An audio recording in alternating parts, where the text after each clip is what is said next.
বন্য হাতির আক্রমণ, এখনো বন্য হাতি ঘোরাফেরা করছে। মাননীয় স্পিকার, আমার শেরপুর আসনটি শ্রীবর্দী ঝিনাইগাতি উপজেলা। এই দুই উপজেলা অত্যন্ত অবহেলিত। বিশেষ করে শেরপুর জেলার দিকে আমরা যদি তাকাই, অন্যান্য জেলার চাইতে শেরপুর জেলা সব দিক দিয়ে পিছিয়ে পড়া একটা জেলা। বিগত 15-16 বৎসর যে সরকার ক্ষমতায় ছিলেন, ফ্যাসিস্ট সরকার, সেই সময়ে আমাদের অন্যান্য জেলা, বিশেষ করে পাশের জামালপুর জেলায় যে পরিমাণ উন্নয়ন হয়েছে, ওর তুলনায় একেবারেই নগণ্য উন্নয়ন হয়েছে আমাদের শেরপুর জেলায়। আমাদের একটা পুরানো জেলা হওয়া সত্ত্বেও এই জেলায় এখন পর্যন্ত কোনো মেডিকেল কলেজ নাই, এখানে কোনো ইউনিভার্সিটি নাই, এখানে রেল লাইন নাই। এই দাবিগুলি শেরপুর জেলার 5টি উপজেলা এবং 4টি পৌরসভার মানুষের প্রাণের দাবি।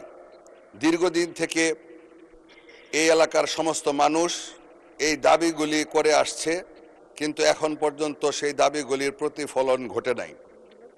সেই সঙ্গে আমার শ্রীবর্দী ঝিনাইগাতি উপজেলা শেরপুরের 3টি আসনের মধ্যে সবচাইতে বেশি অবহেলিত।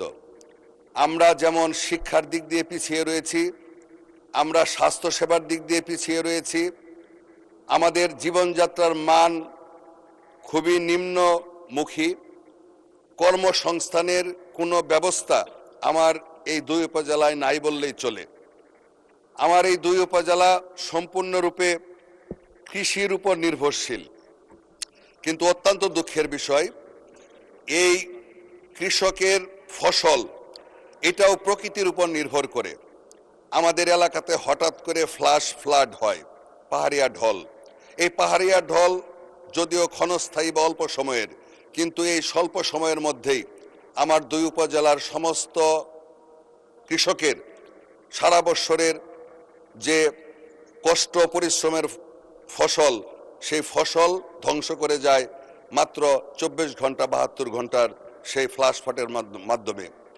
আমার এলাকায় বন্য হাতির আক্রমণ, এখনো বন্য হাতি ঘোরাফেরা করছে।